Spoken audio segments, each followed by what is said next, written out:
Warning ahead, this video is not about cultural appropriation. I know a lot of people can find those videos all across YouTube that span for years about the culture appropriating aspect of K-pop. However, this video is not that. And for those of you who are black K-pop fans, this video is definitely for you guys in particular if you just have an idea of what I'm talking about with the cultural cross connection. Those of you who are non-black K-pop fans, this video is also for you guys because you get a chance to see the perspective that is not necessarily atypical for K-pop, and you get a little bit of a history lesson. Also, warning, do not allow the opinions of myself to eschew your ideas about the industry. This is just my opinion and what my research has showed me across the years about K-pop in general. Okay, let's get started. Black music and culture has unapologetically been visible worldwide, a silent but vocal universal language of expression, sparking genres like R&B, jazz, hip-hop, gospel, and more. A culture so rich, it's even helped an entire industry in the Eastern Hemisphere, showcasing it has historically been the epicenter of music entertainment. Right now, I'd like to focus on the attention of the K-pop industry. Within this video, I'll be briefly elaborating on 3 factors of the K-pop wave: the inspiration, artistic styling, and fashion that helped shape a now multi-billion-dollar industry and phenomenon. Early sign of the times. In the 1950s and 60s, South Korea was getting its cultural music exchange from the military base, listening to songs of the West through radio. The godfather of the rock movement in South Korea, aka Shin Jung-hyun, would be inspired by various artists including Jimi Hendrix. Jimi Hendrix throughout the 60s had gained attention for his unique presence and skills in psychedelic and hard rock. From there, Shin Jung-hyun would create the first rock band known as Ad4. Later, his son, Shin Dae-chul, would create a band with a member that would lead a new movement after its disbandment in the late 80s. That man was Taeji, the face of Taeji and Boys. This group is the collectively coined blueprint of the K-pop genre, but not without help.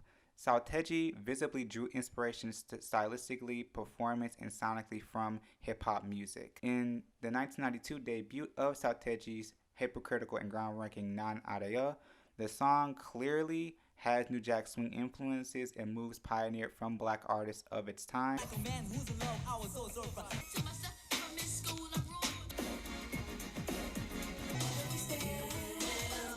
Taeji and Boys would disband in 1995, but soon companies would find themselves intrigued to invest in youth talent. This would spark the infamous training process of K-pop stars learning to be rap, sing, and dance performers.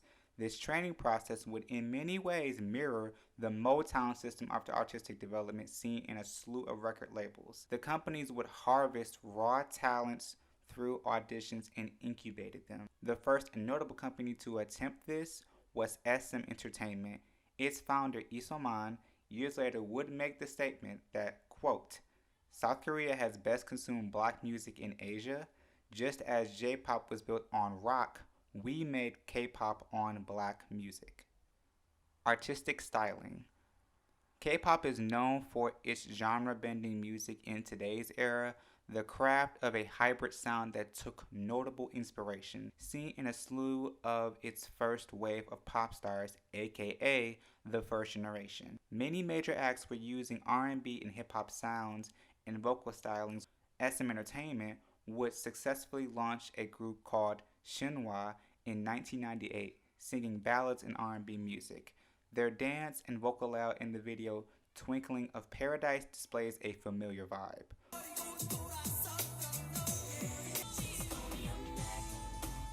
Vocals, movement, taken from the early 90s R&B songs and music videos. While the year prior, Yang Han-suk, formerly of Taeji and Boys, launched the Sechkis.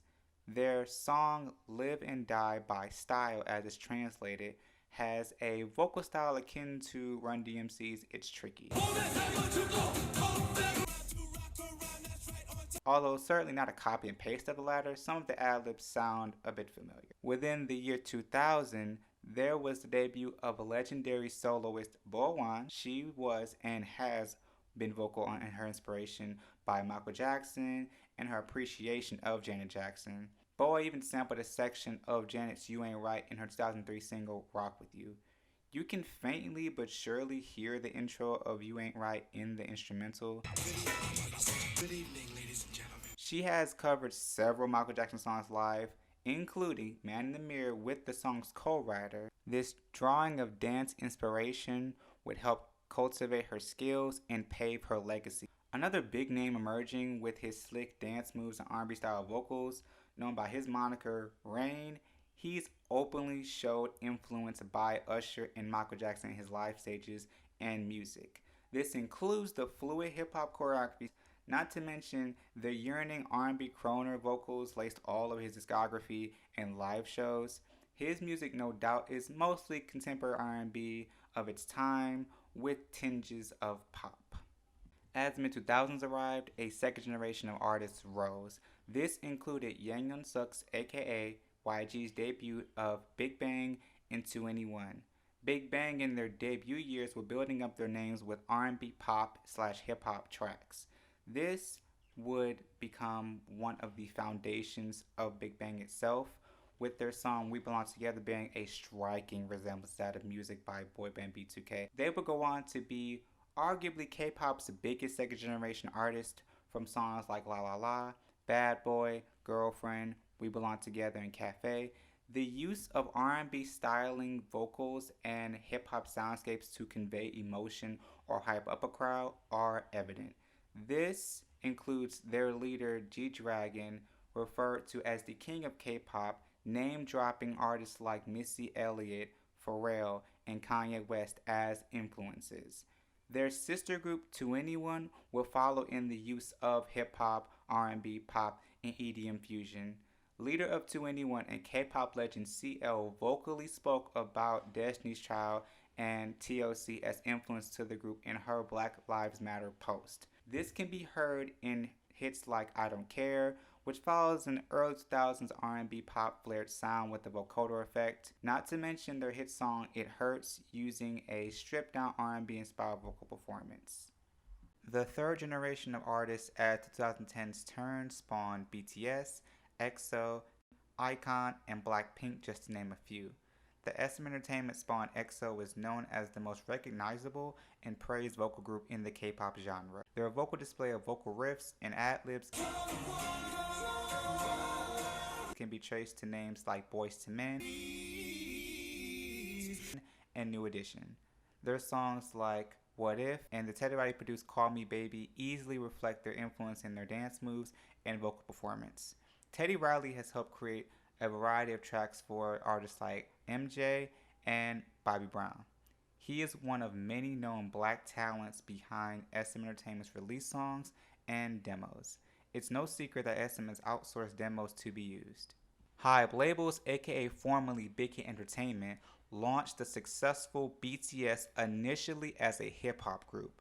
The group's rap line has been vocal on the influences from everyone from T.I. to J. Cole to Criss Cross. Songs such as House of Cards, Just One Day, and their debut song No More Dream has carried R&B vocal styles and rap performances. The group even went as far as documenting their cultural intake of hip-hop in America, taking on mentors like Coolio and Wale in the variety show American Hustle Life. It's no secret that the group's debut look reflected an albeit very cringy but noticeable hip-hop influence. YG Entertainment's Blackpink is no stranger to being influenced by artists like Rihanna, TLC, and Lauryn Hill, who the members respectively have talked about they idolized, although respectfully the group are a little credit in their producing or artistic endeavors to actually identify the influence entirely.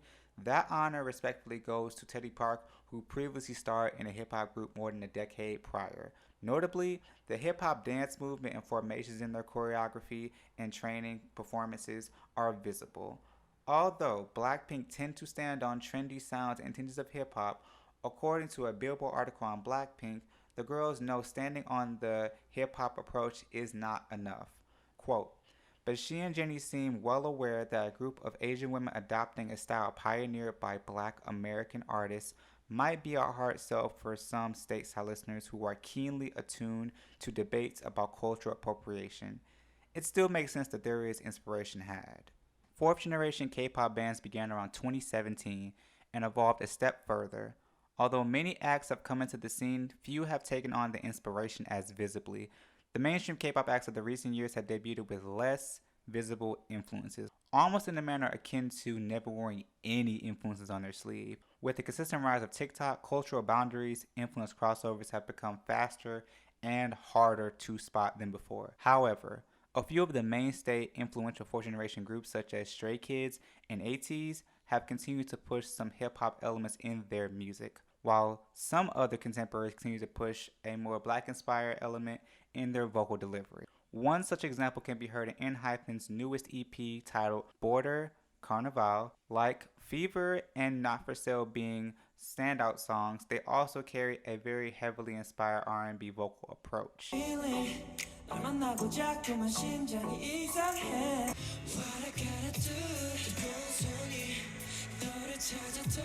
To say the least, each of the proper four generations across 3 decades have had their hands in black created music spaces, essentially becoming a normalized element outside of genres like EDM, reggae, dancehall, etc.